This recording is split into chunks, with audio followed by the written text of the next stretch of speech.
Hello students, कैसे हो आप सब लोग। उम्मीद करता हूँ बहुत अच्छे होंगे। तो स्टूडेंट्स, आज हम बात करेंगे चाइना के बारे में। देखिए, आपने पिछले कुछ दिनों में चाइना से रिलेटेड कुछ वीडियोस देखे होंगे जहां पर चाइना की जो गवर्नमेंट है वो हैनान प्रोविंस में प्रोटेस्टर्स को बैंकों के सामने से हटाने के लिए टैंक्स का इस्तेमाल कर रही है। जी हाँ, प्रोटेस्ट को हमारे पास हटाने के लिए जो है टैंकों का इस्तेमाल किया जा रहा है। ऐसा नहीं है कि चाइना में पहली बार हो रहा है। 1989 में भी जब लोगों ने डेमोक्रेसी की डिमांड की थी तो चाइना में टैंकों का इस्तेमाल जो है बहुत बड़े लेवल पर किया गया था वहां की कम्युनिस्ट पार्टी के द्वारा। लेकिन 1989 और अब का समय बहुत अलग है, क्योंकि चाइना को आज की डेट में एक सुपर पावर के रूप में देखा जाता है। वर्ल्ड की सेकंड लार्जेस्ट इकोनॉमी है। 14 ट्रिलियन डॉलर के अराउंड उसकी इकोनॉमी जो है वो पहुंच चुकी है, और यूएस को वो उसकी पोजीशन से रिप्लेस करने के लिए ऑलमोस्ट रेडी है। तो अगर यहां पर बैंकों को लेकर कोई प्रोटेस्ट देखने को मिलता है और बैंकिंग सेक्टर में कुछ बड़े लेवल पे गड़बड़ी देखने को मिलती है, तो ये पूरी दुनिया के लिए एक ऐसा इशू है जिसके ऊपर नजर रखना जरूरी है।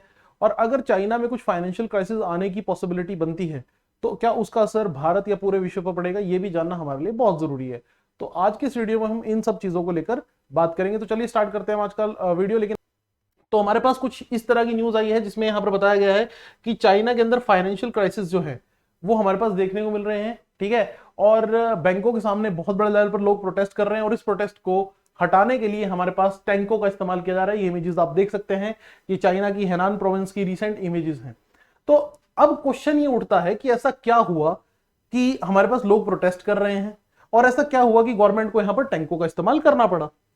तो अगर मैं बात करूं स्टूडेंट्स, चाइना की हेनान प्रोविंस एक बहुत इंपॉर्टेंट प्रोविंस है इनकी, और यहां पर जो चार बड़े ग्रामीण बैंक है, ठीक है, वहां पर लोगों को उनका फंड विड्रॉ करने नहीं दिया जा रहा।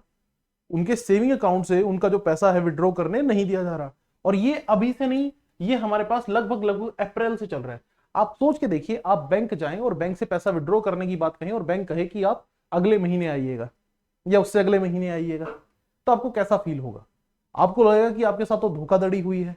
तो यही चीज चाइना के हेनान प्रोविंस के ज्यादातर लोग जो है वो फील कर रहे हैं, क्योंकि अप्रैल मंथ से यहां से पैसा विड्रॉ जो है वो नहीं कर पा रहे, अपना ही खुद का पैसा विड्रॉ नहीं कर पा रहे।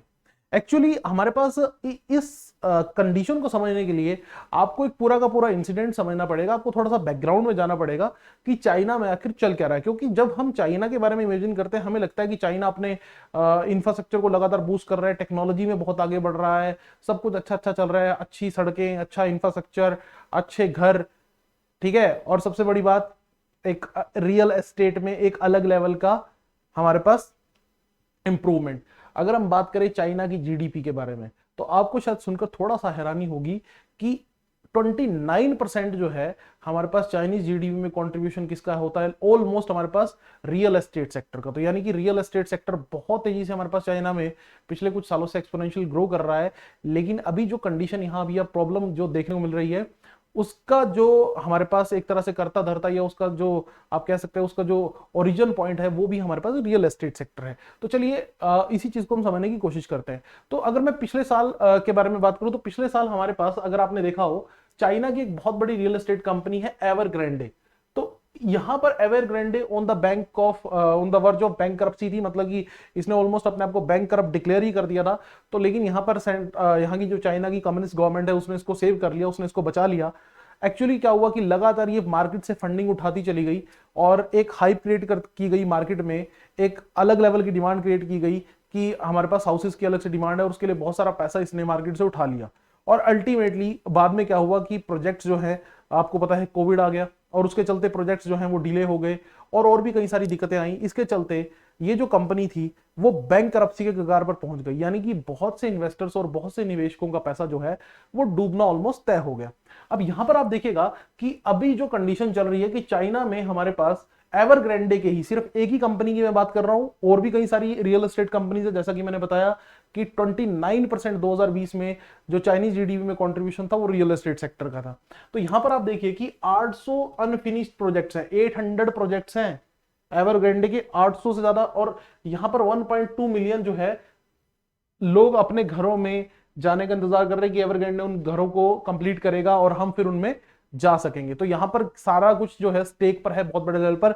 लास्ट ईयर से ही अनस्टेबिलिटी देखने को मिल रही थी। अब इस सब के बीच क्या हुआ, मतलब कि ये सारी प्रॉब्लम्स तो चल ही रही थी, इस सब के बीच क्या होता है कि कोविड की वजह से और बाकी सब रीजंस की वजह से जो प्रॉपर्टी के रेट हैं वो लगातार डाउन आ रहे हैं। जी हां, पिछले 10 महीने में कहा जा रहा है कि चाइना में लास्ट 10 मंथ्स में चाइना में जो प्रॉपर्टी के रेट हैं वो लगातार गिरते जा रहे हैं। प्रॉपर्टी के रेट जो है लगातार गिरते जा रहे हैं। अगर ये प्रॉपर्टी के रेट्स लगातार गिरते हैं तो इससे क्या होता है, तो आइए इसको भी समझते हैं। तो हमारे पास क्या हुआ है कि प्रॉपर्टी क्राइसिस के चलते हमारे पास बहुत से चाइनीज जो हमारे पास सिटीजन्स हैं, उन्होंने क्या किया है, वो अपने अपफ्रंट मॉर्गेज पेमेंट देना बंद कर चुके हैं। मतलब कि मान लीजिए मैंने घर लिया, ध्यान से सुनिएगा, एक कंसेप्ट ध्यान सुनिएगा। मान लीजिए मैंने घर लिया और उस घर के लिए मैंने 1 करोड़ रुपए का लोन लिया, ठीक है, और ये घर 1 करोड़ 20 लाख का था, तो मैंने 1 करोड़ का लोन ले लिया। अब over the period of time क्या होता है कि 1 करोड़ मैंने लोन लिया था, लेकिन प्रॉपर्टी की वैल्यू डाउन आने की वजह से क्या हुआ कि इस प्रॉपर्टी की वैल्यू, जिसमें घर में मैं रह रहा हूं, इस प्रॉपर्टी की वैल्यू लेट्स से 60 लाख ही रह गई, ठीक है, हाफ हो गई या उससे भी कम हो गई। तो मुझे क्या लगेगा कि मैं रीपेमेंट क्यों करूं, मैं 1 करोड़ की रीपेमेंट क्यों करूं। हाँ जी, समझ आ रही है बात या नहीं?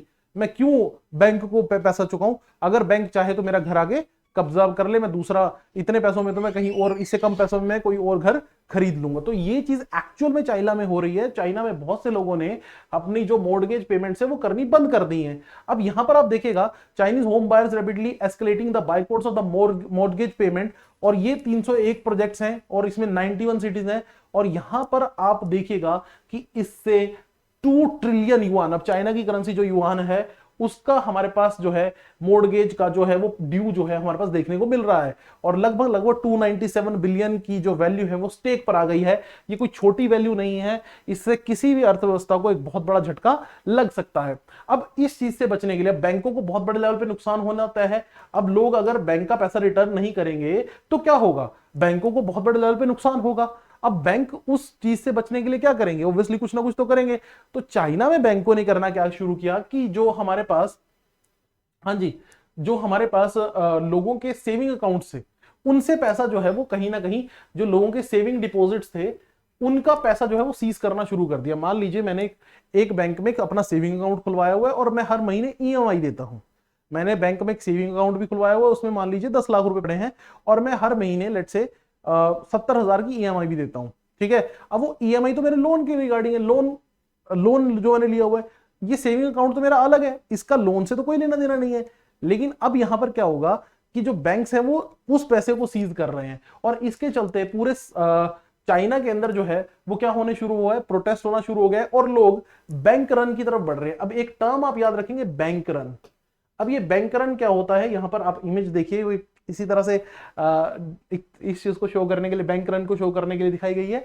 बैंक रन का मतलब क्या होता है कि जब बहुत से लोग जो हैं वो एकदम से अपना पैसा विड्रॉ करने के लिए बैंक के पास चले जाते हैं, जिसको बैंक एक्सेप्ट बिल्कुल नहीं कर सकता कि एकदम से बहुत सारे लोग या सभी के सभी डिपॉजिटर्स अपना पैसा विड्रॉ कर ले। क्योंकि आपको ये समझना पड़ेगा कि बैंकिंग सेक्टर काम कैसे करता है। देखिए बैंकिंग सेक्टर कैसे काम करता है, कुछ लोग बैंक के पास पैसा डिपॉजिट करते हैं और बैंक उसी पैसे को आगे लोन में चैनलाइज करता है। कुछ सरप्लस लोग, ऐसे लोग जिनके पास मनी सरप्लस में है, वो हमारे पास बैंक के पास पैसा डिपॉजिट करते हैं और बैंक उसी पैसे को लोन में चैनलाइज करता है। इन लोगों को बैंक कुछ रेट ऑफ इंटरेस्ट पे करता है, यहां से रेट ऑफ इंटरेस्ट चार्ज करता है और इनके बीच में बैलेंस बना के रखता है। लेकिन अगर बैंक रन होगा तो एकदम से सभी लोग अपना पैसा विड्रॉ करने आ जाएंगे, तो बैंक उस चीज को मैनेज नहीं कर पाएगा। तो यहां पर भी वही चीज हमारे पास देखने को मिल रही है। और इस सिचुएशन में जब बहुत से लोग बैंक रन तो चल ही रहा है, मतलब बहुत से लोग अपना पैसा विड्रॉ करने के लिए तैयार तो ही है, साथ में लोग लोन भी रीपे नहीं कर रहे, तो बैंक के लिए तो ऐसी सिचुएशन हो गई कि वो करे तो करे क्या। तो अल्टीमेटली अब आप कहेंगे कि इसमें कौन सही है कौन गलत है। ये तो अब एक इकोनॉमी प्रोस्पेक्ट चल रहा है पूरा का पूरा, ठीक है। हर एक का अपना विजन, हर एक का अपना व्यू हो सकता है। लेकिन चाइना में आप प्रोटेस्ट नहीं कर सकते जैसे इंडिया में कर सकते हो। तो वहां की गवर्नमेंट ने टैंक लगा दिए हैं कि आप बैंक के बाहर आप दिखाई दिए तो टैंक आपके ऊपर जो है वो चला दिया जाएगा। समझ रहे हैं आप कि किस लेवल की जो हमारे पास सिचुएशन है वो चाइना में पहुंच गई है। तो कंडीशन बहुत ज्यादा गड़बड़ चल रही है। अगर हम यहाँ पर बात करें, लोग बहुत ज्यादा परेशान हैं, सिस्टम एक अलग ही लेवल पर हमारे पास चल रहा है। हाँ, इंडिया की बात करें तो एक इंफॉर्मेशन आपको जरूर देना चाहूंगा। भारत में अगर अब ये जैसे अब ये बैंक क्या है, ये बैंक अपने आप में खत्म होने के कगार पे पहुंच गए हैं कई सारे बैंक। अगर भारत में इस तरह से कोई बैंक खत्म होता है तो भारत में 5 लाख रुपए तक का आपका जो पैसा है वो सिक्योर है, as per the DICGC, that is deposit insurance credit guarantee corporation. हाँ जी, भारत में अगर कोई भी बैंक कोलैप्स होता है तो आरबीआई की एक सब्सिडरी है DICGC, deposit insurance credit guarantee corporation, जो 5 लाख रुपए तक का आपका पैसा सिक्योर रखने की गारंटी देती है। मतलब कि अगर बैंक में आपका 5 लाख रुपए तक का पैसा पड़ा है तो वो सेफ है, उससे ज्यादा की अमाउंट आपकी सेफ नहीं है, वो आपकी खुद की जिम्मेदारी है और बैंक और आपस की आपकी खुद की अंडरस्टैंडिंग आप कह सकते हैं। चलिए अगर हम और आगे बात करें यहां पर, तो अब आगे की सिचुएशन क्या है। देखिए चाइना में आपने आप आपके दिमाग में क्वेश्चन आना चाहिए, ठीक है अगर ऐसी दिक्कत भी है तो क्या हुआ, चाइना के पास तो बहुत सारा पैसा है, चाइनीज गवर्नमेंट के पास तो बहुत सारा पैसा है, तो चाइनीज गवर्नमेंट क्या करे, इन बैंकों का जो नुकसान हुआ है, घाटा हुआ है, वो पूरा कर दे और अल्टीमेटली इन बैंकों को फिर से खड़ा कर दे। सारा जो लोग जो पैसा नहीं पे कर रहे, लोन नहीं दे रहे, वो चाइनीज गवर्नमेंट पे कर दे, क्योंकि चाइनीज गवर्नमेंट वैसे भी तो इतनी सारी कंट्रीज को लोन देती है, बेल आउट पैकेजेस देती है, इतनी सारी कंट्रीज में इन्वेस्ट करती है। लेकिन आपको ये समझना पड़ेगा कि ये चीजें चल रही थी 2 साल पहले, कोविड से पहले सिचुएशन और थी, अब सिचुएशन कुछ और है। इस सब बैंकिंग स्ट्रक्चर में जो गड़बड़ियां हुई हैं उसमें एक बहुत बड़ा रीजन कोविड भी है। कोविड के चलते प्रोडक्शंस रुकी हैं, मनी सर्कुलेशन रुका है और अल्टीमेटली जो है चाइना के जो फॉरेक्स रिजर्व है और जो चाइनीज गवर्नमेंट के पास जो फंडिंग थी उसमें भी बहुत बड़े लेवल पर जो है डाउनफॉल देखने को मिला है। ऑल दो चाइना की अगर मैं बात करूं, चाइना का जो सेंट्रल बैंक है वो है पीपल्स बैंक ऑफ चाइना, जैसे इंडिया में आरबीआई है तो चाइना में है पीपल्स बैंक ऑफ चाइना, और उसके साथ 4 बड़े स्टेट ओन्ड कमर्शियल बैंक्स हैं, जैसे इंडिया में state bank of India PNB है। और ये जो बैंक्स हैं ये वर्ल्ड के सबसे बड़े बैंकों में से एक हैं, और ये क्या करते हैं, जब भी ऐसी कोई सिचुएशन आती है तो बैड बैंक का काम करते हैं, ये सारे लोन्स खुद खरीद लेते हैं। मतलब कि लाइक टेक द एग्जांपल, जितना भी नुकसान बैंक को हो रहा होगा ये भरपाई खुद कर देते हैं जो छोटे बैंकों को नुकसान हो रहा होगा, ताकि इकोनॉमी में स्टेबिलिटी बनी रहे। तो ये हमारे पास जो है अगर ऐसा कुछ होगा तो यहां पर क्या होगा, लाइक टेक द एग्जांपल, मान लीजिए कोई प्रोजेक्ट अगर कंस्ट्रक्शन प्रोजेक्ट अगर बीच में रुका हुआ है तो चाइनीज गवर्नमेंट अपनी फंडिंग देकर उस कंस्ट्रक्शन प्रोजेक्ट को, उस रियल एस्टेट प्रोजेक्ट को कंप्लीट करा देगी।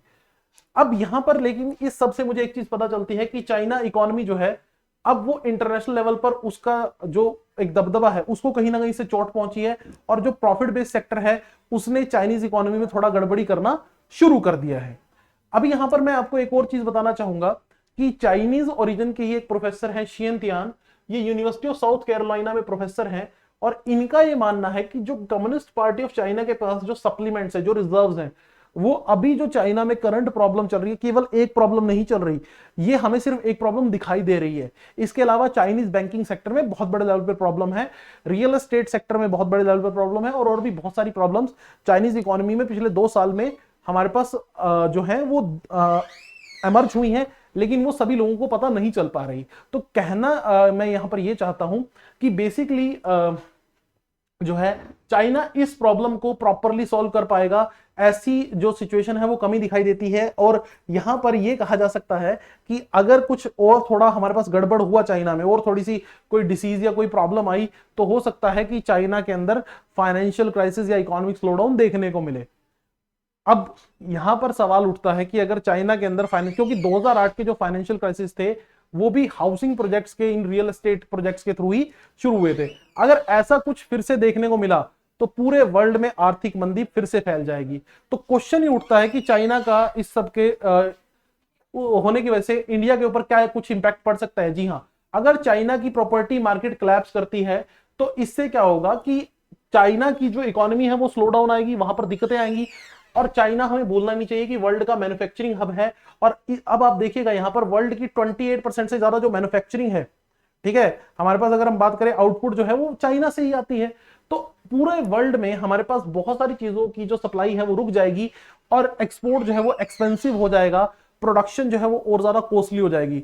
इंडिया जैसी जो हमारे पास कंट्रीज हैं जो अभी लगातार हमारे पास राइज कर रही हैं, या हमारे पास डेवलपिंग इकोनॉमीज हैं, उनको एक बहुत बड़ा झटका देखने को मिलेगा। और हम कह सकते हैं कि अगर चाइना में ये सिचुएशन ठीक ना हुई जल्दी से, तो पूरे वर्ल्ड में आपको फाइनेंशियल क्राइसिस जो है वो देखने को मिल सकते हैं। यानी कि चाइना में अगर प्रॉब्लम होगी तो इंडिया में भी उसका इंपैक्ट देखने को मिलेगा, और साथ ही पूरे विश्व में उसका इंपैक्ट देखने को मिलेगा, क्योंकि ग्लोबल सप्लाई चेन जो है वो डिसरप्ट हो जाएगी। ठीक है, जैसे कि अगर हम बात करें भारत में 80% से ज्यादा जो एपीआई है, API means active pharmaceutical ingredient, जो दवाइयों के लिए जो रॉ मटेरियल होता है वो चाइना से ही आता है। अब आप सोच के देखिए, चाइना से दवाइयों का रॉ मटेरियल आना बंद हो जाए तो ऑब्वियसली हमारे यहाँ दवाइयां जो है वो महंगी हो जाएंगी। कोविड के दौरान बहुत सी दवाइयों के, बहुत सी मेडिसिन के जो रेट हैं वो इंक्रीज भी हुए हैं। आप 2 साल पहले और अभी के रेट्स को जो है वो कंपेयर करके ये चीज देख सकते हैं। तो हम उम्मीद करेंगे कि इस प्रॉब्लम से जो है वो चाइना बाहर निकलेगा और अल्टीमेटली उसकी वजह से पूरे वर्ल्ड को कहीं ना कहीं एडवांटेज रहेगी। अगर चाइना इस प्रॉब्लम से बाहर नहीं निकल पाया तो पूरे वर्ल्ड में इस चीज की वजह से फाइनेंशियल क्राइसिस देखने को मिल सकते हैं, जस्ट लाइक 2008। ओके, वीडियो पसंद आई हो तो लाइक और शेयर जरूर कर दीजिएगा। Thank you students, God bless you all.